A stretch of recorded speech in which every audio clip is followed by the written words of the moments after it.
Did they ever have any second thoughts about you in the leading role of this film? Oh, yeah. Yeah. They didn't know what I was doing exactly. We don't understand a word he's saying.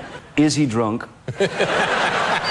Johnny Depp's calm and collected jokes could make anyone crack up. Let's show them a clip here, Johnny. Public Enemies opens July 1st, and what are we going to see? I don't know.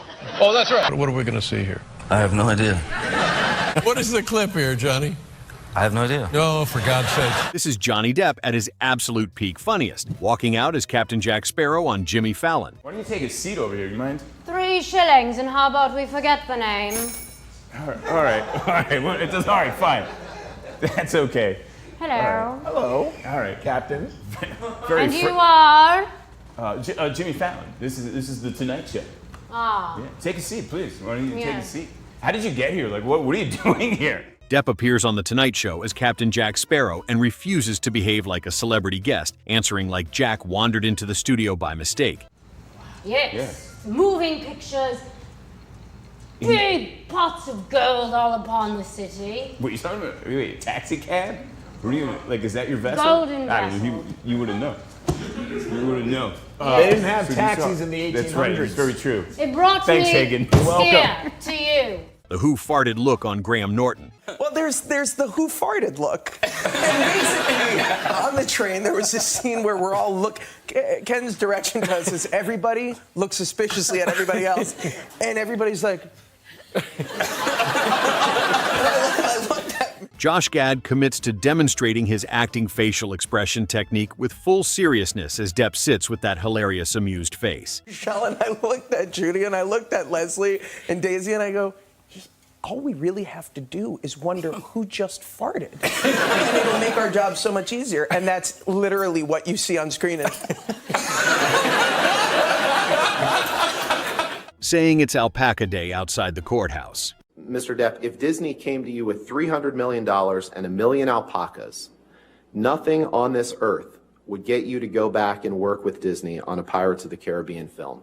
Correct? That is true, Mr. Roddenborn.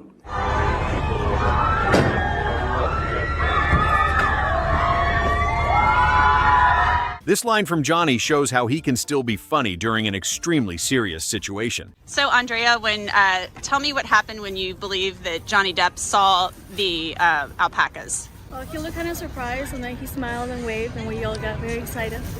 Yeah. You said describe the look on his face when you believe it registered that you're standing here with alpacas. He just looked surprised. Turning St. Vincent's album cover into a Josh Gad joke. Yeah, I did. And then I wanted to curl up in her lap. But you didn't. What's happening? Where are you going? What's happening? The definition of puddly is... Depp's tiny, calm delivery style lets the line hit the room late while Graham Norton understands it and lets the couch enjoy the awkwardness. And then, now, because Josh, apparently you thought you might break the ice with... well, yeah, I mean, the first day she came into the trailer, nobody would approach her. And so, of course, me being the idiot that I am, I went up to her, and do you remember what I said? I looked at her and I go, Dame Judi Dench, more like damn Judi Dench. Telling Letterman about his Justin Bieber fan phase. Well, he was playing a concert, you know, and my daughter Lily Rose was desperate to go to the show, and so we got tickets and passes and things like that, and brought her to the show and introduced them, and it was quite, you know, astonishing to see her child in this kind of like frozen. Really? Really in awe. Oh, yeah. Depp tells Letterman about meeting Justin Bieber with a calm seriousness that makes the whole story stranger as Dave keeps trying to find where the actual joke begins. And I thought maybe he'd had some sort of... That's what I think. Really? Yeah, that would not be a bad guess. I was confused, and then, you know, synapse fired. Yeah. And I understood what he was saying. Depp's Shane MacGowan story. From my first days with Shane, the one thing I learned is never, ever try to keep up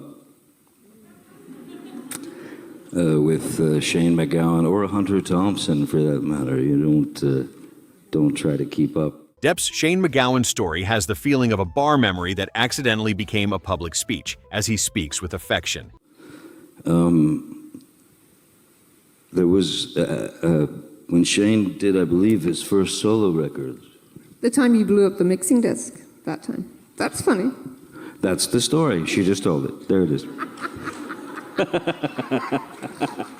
You can sense? They were concerned that I was, I think in their words, ruining the movie. Something subtle like that. Yeah, you ruined it. $330 million worth of... Johnny telling Letterman Disney thought he was ruining Jack Sparrow. This 2006 Letterman appearance produces one of Johnny's funniest stories, as he explains that Disney executives were genuinely confused by what he was doing with Jack Sparrow, while Letterman immediately senses how strange that experience must have felt during production.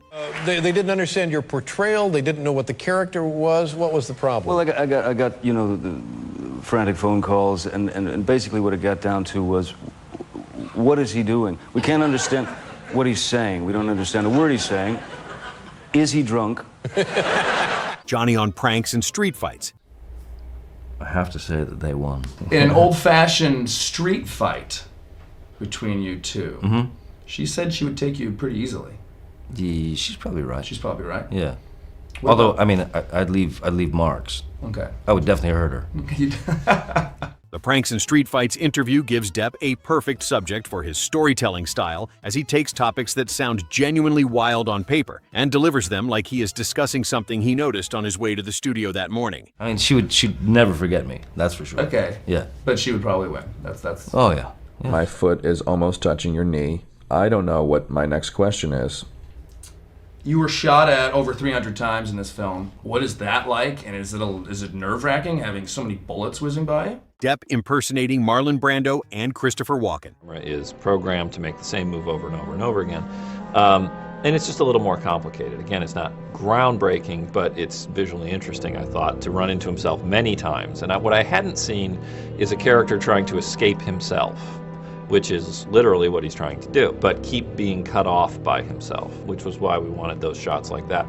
You know, there's a funny one where he's, we did a version when he's moving around the room where Depp's Brando and Walken impressions land so well since they come from admiration rather than cheap parody, as he does not rush into cartoon voices, but slips into each rhythm carefully and lets the audience recognize what they're hearing before he announces anything. And Christopher Walken on the sofa. Well, Pilgrim, Shooter's Bay, and a half a dozen other things you've chosen to ignore. Roman Polanski by the kitchen. Are these merely coincidences? I'm wearing his bruises, aren't I? Aren't I? Are you? It's funny, I think. It's funny. I think it's funny. The Megapint courtroom moment. And you may have been drunk in that video, correct? There's a possibility of that, yes, sir. You poured yourself a mega pint of red wine. Correct? A mega pint. Yeah.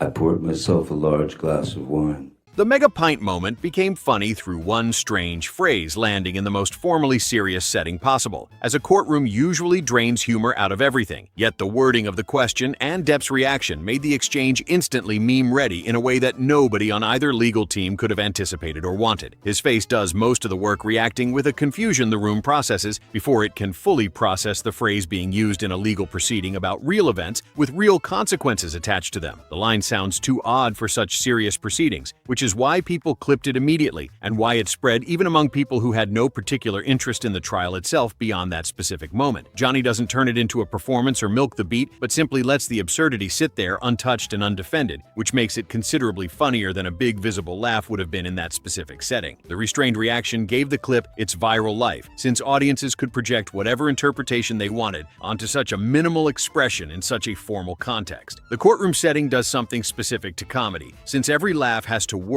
against the institutional weight of the room, making the contrast between a megapint and legal language sharper than any talk show setup could have manufactured. Johnny on the Fast Show in the suit, you sir sketch.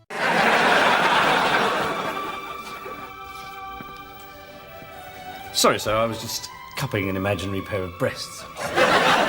Johnny's Fast Show cameo is funny, from the immediate contrast between his Hollywood image and the bizarre British sketch world that swallows him the moment he walks through the tailor shop door, as Paul Whitehouse and Mark Williams trap him in their strange routine without acknowledging that anything unusual is happening.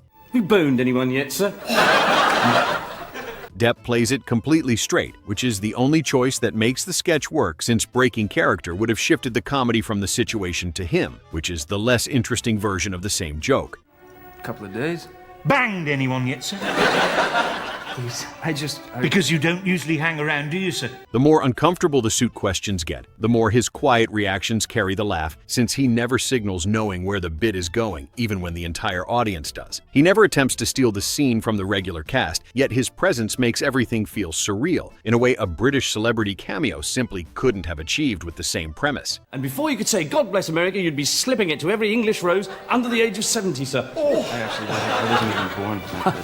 The joke is the visual of a major American movie star willingly getting absorbed by a cult British format that has no interest in treating him as anything special or different from any other customer. Whitehouse and Williams never break character to acknowledge how strange the situation is, which forces Depp to stay straight.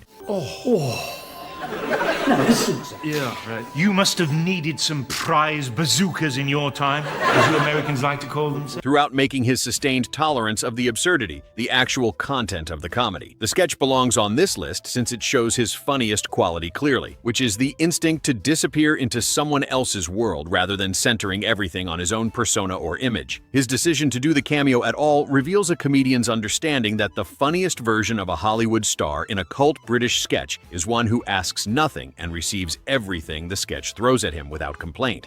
Suit you, sir. Suit you, sir. Suit you. Suit you. Suit you. Suit you. What? Will you just build me a fucking suit? There you go, sir. We'll measure you up. The Fast Show audience familiar with Whitehouse and Williams found the cameo hilarious for reasons that general audiences caught up to through the sheer shared commitment of everyone involved refusing to acknowledge the strangeness. Depp's stillness throughout the fitting becomes progressively funnier with each question, since the audience keeps expecting him to break and he keeps not breaking, making every moment of restraint funnier than the last one. The sketch closes this list perfectly, since it captures Depp at his absolute peak, which is not when he was being Johnny Depp, but when he was willing to be nobody at all inside somebody else's completely different and entirely stranger comedy universe without appearing to mind. Johnny Depp spent more than 4 decades being funnier in the spaces around his actual performances than most comedians manage in dedicated specials, because his comedy lived in specific, unexpected moments. Like Alpaca Courthouse greetings and Disney panic stories told so quietly, they arrived late and hit harder than anything telegraphed. These 12 moments captured a performer whose peak funniest never required a punchline, a setup, or even a ready audience. Which Johnny Depp moment do you think was his absolute funniest? Drop your answer in the comments and subscribe for more iconic and funny celebrity moments.